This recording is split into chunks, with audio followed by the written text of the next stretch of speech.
Se on morjesta! Tänään on luvassa siisti päivä, nimittäin meille tulee vieraita Oulusta asti. Annika ja Annikan poikaystävä Teemu tulee käymään meidän treeneissä. Ja me mennään tonne Helsingin Mustikkamaalle, tonne noin. Ja käydään vetää siellä oikein kunnon ulkotreeni. Tää video on toteutettu yhteistyössä Elisan kanssa ja Elisa on antanut meille vähän sporttilaitteita testiin. Muun muassa Polarin M600 sykekellon ja Samsungin S8 puhelimen. Meidän olisi tarkoitus vähän seurailla, että miten tommonen treeni, mikä tehdään tosi lyhyessä ajassa, tosi kova tehoinen treeni, minkä verran se kuluttaa kaloreita, minkälaisia sykevaihteluita sillä treenissä tulee. Itse ootan ainakin tosi innolla, että tapaan Annikan, koska on Annikan videoita katsellut aiemmin. Kiva päästä tutustumaan tyyppiin vähän paremminkin sitten. Ettei tää selittely mene tässä yhtään tää pidemmäksi, niin nähdään treeniltä seuraavan kerran. Se on moro! No niin, nyt ollaan tultu tänne Helsingin Mustikkamaalle treenailemaan. Mitkäs teillä on fiilikset? No mua vähän jännittää, koska mä en oo jumppaillut varmaan 2 kuukauteen, joten olkaa armeliaita minua kohtaan. Joo, yritetään.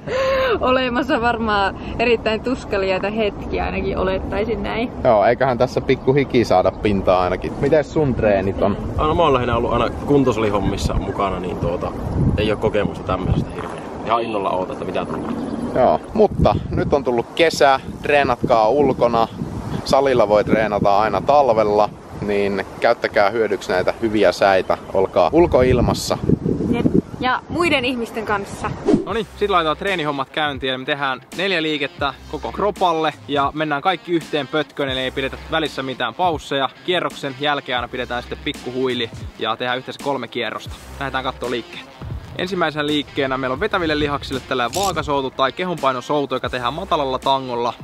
Tokana liikkeenä meillä on vuorikiipeilijä, mikä tehdään punnerusasennossa. Ja kolmantena liikkeenä kaikkien rakastama yleisliike, tehdään vielä pikku twistillä eli tällaisella sivuhypyllä. Ja sitten vikana liikkeenä mun ehdoton lemppari eli paholaisen tiimalasi. Se on 4 tötsää, jota lähdetään kiertämään juosten. No niin, sitten pistetään treeni käyntiin. Mitkä teillä on fiilikset? Onko pelokkaat, odottavat? Aika innokkaat. Innokkaat, okei, loistavaa. Me pistettiin molemmille Polar M600 tonne ranteeseen ja meikäläinen täältä seuraa tarkkaa dataa ja kellottelee vähän samalla. Katsotaan paljon yksi kierros kestää ja sit kun mennään 3 kierrosta, niin mikä on sitten yhteisaika. Joo. Jes, eiköhän pistetä homma käyntiin. Te olette mieltä? Hyvä. Sit vaan ekaa liikkeeseen.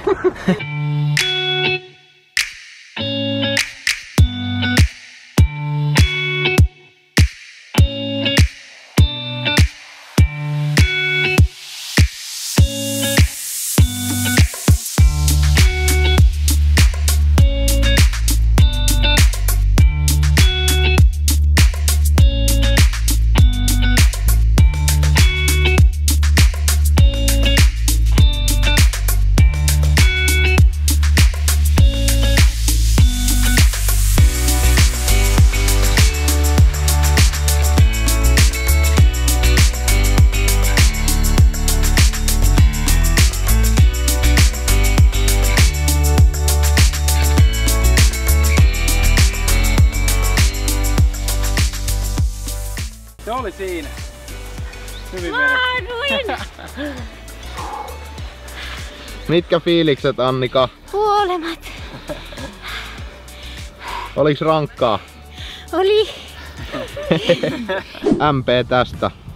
Oliks tehokas treeni? Siis oli tehokas treeni ja ei vienyt todellakaan paljon aikaa. Ja tää vaan osoittaa mulle sen, että vois ehkä useamminkin tehdä jotakin, koska aina luulee, että menee ihan sikakauan aikaa, vaikka oikeesti se ei nytkään vaatinut kuin se 25 minuuttia. Kyllä, ja tosiaan ulkona ei tarvitse mitään välineitä, voi käydä tekemässä ihan missä vaan. Vähän löytää jostain tasasta maata, niin se riittää. Jep, ja kyllä tuli itselle sellainen fiilis, että kun en ole liikkunut tosiaan pitkään aikaan silleen kunnolla, niin ehkä sai sellaista innon potkua aikaa myös, että nyt mä lähden käymään taas enemmän liikkumassa.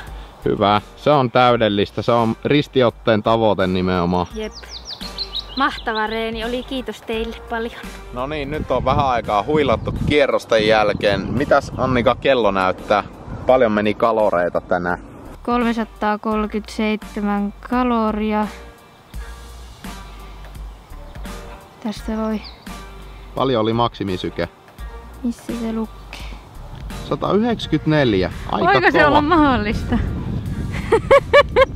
147 keskisyke. Ja 337 oli. Joo.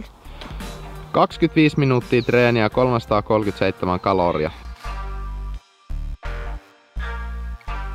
Jes, päivä alkaa olla pikkuhiljaa pulkassa ja hauska päivä olikin. Saatiin vedettyä hyvät treenit Annikalla ja Teemulle ja oli muutenkin kiva tutustua.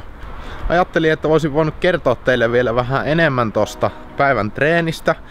Voin näyttää tuosta Polarin sovelluksesta, että miten siellä kaloreita paloi ja minkälaista sykevaihtelua sinne treenin aikana oli. Ja niin muuten tosta kellosta piti vielä sen verran. Meidän katsojissa varmaan aika montaa tyyppiä kiinnostaa, että minkälainen sykekello kannattaisi ostaa. Niin tossa Polari M600 ei tarvitse käyttää ollenkaan sykevyötä, mikä on mun mielestä todella hieno juttu, koska se on ollut itselläni semmonen syy, miksi en oo sykekelloa aiemmin hankkinut.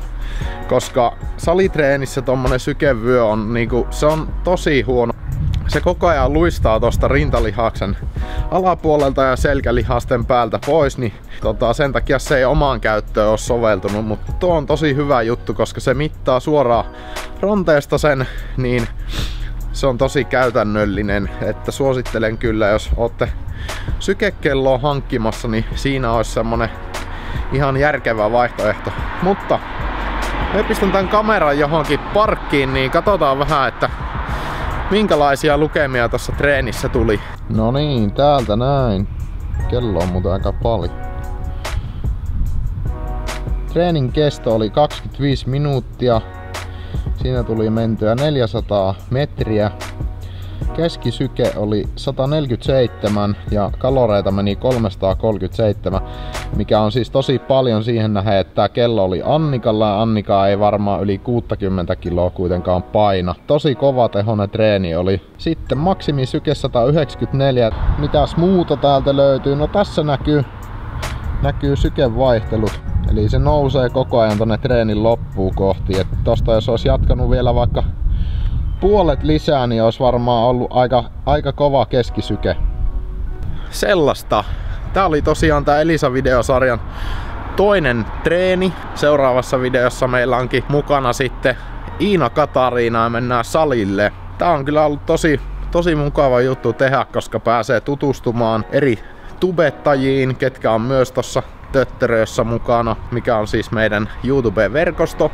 Ja pääsee tekemään paljon erilaista juttua, että meillä ei ole nimenomaan tarkoitus, että tehdään vaan pelkästään vaikka kehonpainotreenijuttuja tai salitreenijuttuja, niin sen takia tää on ollut tosi siistiä. Täällä on vähän viileä vielä, ei ole mikään kesä. Nyt on tullut kesä nimittäin, mutta kiitoksia kun jaksoitte katsoa tänne asti. Kiitoksia Elisalle, että mahdollistitte tän sarjan. Ja ei muuta, nähdään taas seuraavassa videossa. Ja muista pistää peukkua ylös ja kanavaa tilaukseen, jos tykkäsit tästä. Se on hyvää yötä ja seuraavaan videoon. Moi!